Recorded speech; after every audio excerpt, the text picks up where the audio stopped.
I've actually spent a fair amount of time on this stage this summer competing in pageants, so I must say I'm pretty excited to not have to be in front of you in a bikini today. When I wasn't pageanting this summer, I spent my time working with East Tennessee State University's Department of Computing as they hosted code camps for girls in our community and boys so they could develop an interest in technology. The Niswonger Foundation sponsors these wonderful camps each year, giving these local students the opportunity to participate in a week-long event absolutely free. Each week we had a new group of code campers and a slightly different goal. Some weeks were just camps, or girls in science and technology camps. During these weeks, we focused on basic computing skills. We showed the girls how to use Microsoft Office Word through the process of making a digital journal. An FBI agent came and told them about internet safety, and then we taught them how to use Microsoft PowerPoint as they put together a slideshow full of the pictures we had taken throughout the week. Other weeks, we allowed boys and girls of various ages to attend, and we focused more on programming.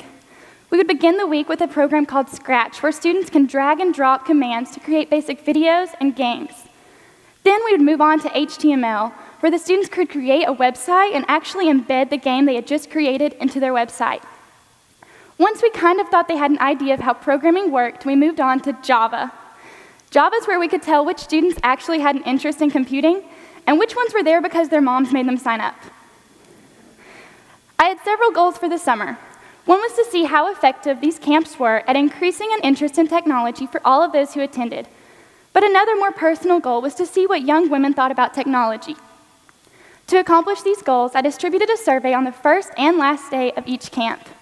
Now, before I go on and I tell you about these surveys, I'd like you each to have the opportunity to participate in the survey yourself. So if you would, please take out your phones.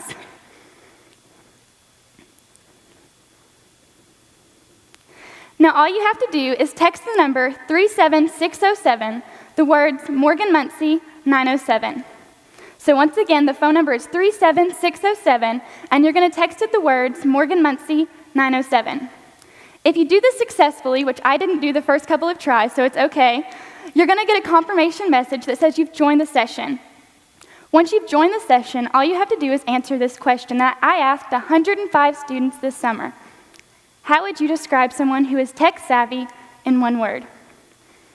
To the students this summer, I defined the word tech-savvy as someone who is good with working with computers and other forms of technology. Each time you submit a word, it'll pop up on the screen, and the more a word is submitted, the larger the word will appear. So we have smart, lonely, intelligent, fearless, activator, creative, modern. But as you see, the word smart's remaining the biggest. We have intelligent. We'll give it a few more minutes to see what other words can pop up. Your words are a little bit larger than the girls this summer, but they're still good. So as you can see, the word smart was the most submitted word that you guys gave. When I asked 105 students that same question this summer, they responded the same exact way. They responded so many times with the word smart that the program made the word smart a completely different color. It was also followed by more positive terms such as intelligent, techie, creative, and knowledgeable. With the exception of a few negative terms such as couch potato or outdoors hater, most of the words were positive enough that we would all be happy to be characterized as such. But then I asked those same girls to describe themselves in one word. They responded with more words like smart. Smart was once again the #1 word, but they also responded with fun, caring, and funny. Then I asked those same girls who they knew that was tech-savvy, and the answers are surprising because apparently 2 of the people know Bill Gates. 30 responded with a male family member, and only 9% of the girls responded with a female family member. And then to my surprise, 9 students responded with themselves. However, every one of these students almost responded with the idea that they thought they had the same characteristics as someone who was tech-savvy. So why do these students that think they have the same characteristics as someone who is tech-savvy, they don't think they're tech-savvy? So I asked them one more question. Do you think there are usually more men or more women majoring in computer science, and why? Their answers amazed me. They answered it better than most of us probably could answer this question. Many connected the idea that video games are part of the reason that guys grow up liking technology more, while some took it even further and pointed out some of the stereotypes in our society, such as the idea that girls are supposed to stay home and, in their own words, host parties and stuff. Obviously, these students have an understanding of what's going on, so I needed to do my research to understand some of the reasoning behind it. Research shows that in the next 10 years, 1.1 million computing-related jobs will be opening. However, with current graduation rates, we only have enough qualified people to fill less than 50% of these positions. So where do we find the qualified graduates? Well, currently, women make up less than 25% of the computing workforce. But don't get me wrong, this isn't because women can't do it, because research also shows that successful companies have twice as many women in senior roles as unsuccessful startups. So women have the computing power. Why aren't they using it? You might be wondering, why did I choose computing?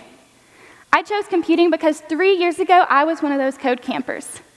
I was lucky enough to have a mother that encouraged my love for technology early on. When I got to high school, I signed up for every single computing class available. But coming from a county school, I was at a slight disadvantage because we didn't have some of the same resources as city schools. My yearbook teacher knew I absolutely loved making websites and digital layouts and encouraged me to attend ETSU's Niswonger-sponsored code camp. This is when my love for computing really started. I got to make my first ever website from code. I'd always used drag and drop methods before, but making it from code helped me realize what I was capable of. I got to make web games galore, most of which you can't possibly win because that wasn't really my forte, but I had a good time making these video games. And most important, I got to make connections with many of the professors that I still have today. I loved having the opportunity to be on the other side of these code camps this summer because I know what an impact and a change in my life they made for me, and I couldn't wait to make that same impact and more for so many young girls going through the camps. And maybe, just maybe, I could help these young girls realize that they too have what I like to call an inner nerd. When it came time to apply for colleges, I knew that ETSU was the only place for me. Not only do they have the #1 computing program in the state of Tennessee, but those same instructors from code camps would go on to become my advisors, professors, and role models. After this summer, I realized what an impact I could make on these students' lives, and I realized what I saw in my classes. I realized I was the only girl in so many of my classes, and I was ready to see more women enjoying what I love. Now, don't get me wrong. I love the guys I'm in class with. We call ourselves the nerds, and we even have a group me where we send each other funny pictures, funny messages, and answer each other's homework problems that we can't solve. But I'm lonely in the world of technology because I'm ready to see more women loving what I love. Every time I get on the elevator for the first few weeks of each semester, I have to justify to the men on the elevator with me why I'm going to the computer science floor rather than the nursing floor that's housed in the same building. I never ask them why they're going to the computer science floor, so why do they feel the need to ask me? And why is my response never enough for them? Why do they go on to pull out a stereotype, such as, oh, you don't have the computer science neck beard, or you don't look like somebody that'd like to spend all your time in a basement coding? These stereotypes don't stop on the elevator either. They follow me everywhere I go. For example, the other day I was trying to buy books in the bookstore, and it was super crowded, so I was struggling, and a guy that worked there came and offered his help to me. I started to explain I was looking for my computer science books, and before I could even finish my sentence, he cut me off with an, "Oh, honey," and informed me I didn't need a book for the CSCI 1100 class, the basic computing class required of every single student at ETSU in order to graduate. I have to imagine that if I had that stereotypical neck beard, he wouldn't have just assumed that I was confused about my classes and would have offered me some help. Now, maybe to you, these just seem like small things that don't matter, but when you're constantly being pushed away from something you love because of your gender, these little things add up. Women need to feel like they belong in technology, and I can say with certainty that I often don't feel welcomed to this world. So let's make a change. Let's make a change in our society. We need to confront these stereotypes head on and realize the impact they're having on young girls. We need to stop gendering things in our society that aren't gendered. For example, the other day I searched video games for girls, and look what popped up. A cooking game, princess games, and pet games, most of which I've never heard of.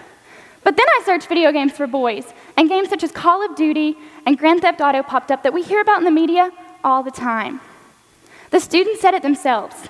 Part of the reason that boys are developing a stronger interest in technology is because they're enjoying video games more than girls. Yes, there are games on the market for girls, but you cannot tell me that these princess games are as action-packed, realistic, or fun as those offered for boys. So let's make a change in these video games. Let's quit making video games for girls and video games for boys, and let's make video games that every single person can enjoy. Let's make a change. Let's make a change in our schools. Think back to when you were in high school, and there were probably certain classes you had to take in order to graduate. English, math, history, and a whole bunch of sciences.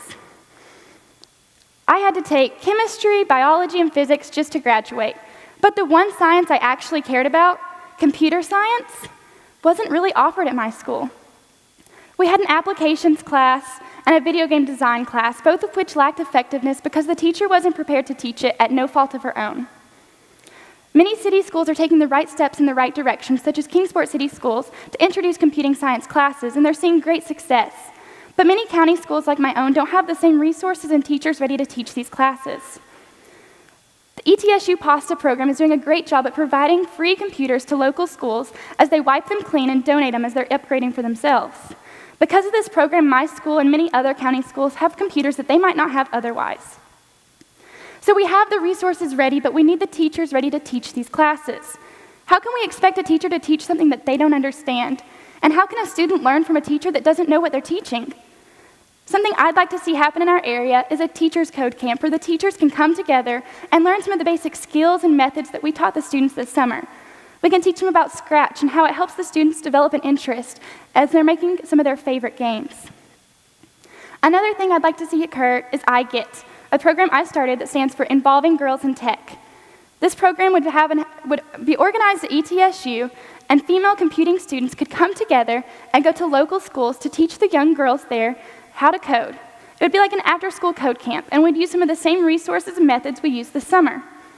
I have to imagine that if I was a young girl and a group of female computing students had come to my school and showed me what they could do, that making the decision to be a computing major would have been a lot easier, knowing that other women were doing it as well. I never had that role model in computer science, but I'm ready to be that role model and to help other girls find that role model as well. Let's make a change. Let's make a change in the workplace. Steve Jobs said it himself. Every person should learn how to program a computer because it teaches you how to think. Now imagine this. Imagine if every workplace required every employee to spend 1 hour every week learning how to code. The programs are out there, such as the Hour of Code, that lets people go online and learn basic to very hard computing skills, 1 hour at a time. I have to imagine that if every workplace did this, they'd see major performance increases from their employees because they're better thinkers. These same employees can take their new coding skills home. So let's make a change in our homes. Moms, think about this for a moment. The last time your child came up to you with an electronic and a question, did you help them? Or did you say, go ask Dad? Answering that question in that way right there set in their mind the idea that men are better with technology than women. We need to take the steps to ensure that both Mom and Dad are ready to answer those questions so we can prove, yes, men can do technology, but so can women. We can also bring this code to toy time, or to fun time. There are so many toys in the market that encourage children to develop this interest, such as the computer engineer Barbie. We have created a society where young children, especially girls, love Barbies. I know I did. And I must say that the computer engineer Barbie is super geek chic. And then Fisher-Price offers the Caterpillar, a toy for younger children. They can pull apart the segments, each with a different command, such as turn left, turn right, or make a silly sound, and they combine the segments in a different order. The Caterpillar then performs those actions in that order, showing students and children the basic idea of how code works. How you put something in order is how it's going to happen. And then there's Dot and Dash, two little guys I'd love to get my hands on. You program on your iPad what these little guys are going to do, and then these robots bring it to life right in front of you. I think we can all agree that all of these changes are very simple and just minor things we can change in our everyday lives and routines. But I also think we can all agree that these changes would make a major impact on the number of women in technology. You never know. One of those young girls at Code Camp this summer could grow up to be the next Bill Gates, Steve Jobs, or Zuckerberg. Randy, of course. They just need our help. They need us to believe in them. They need us to support them, and they need us to stop the stereotypes. So I get it. Do you? Thank you.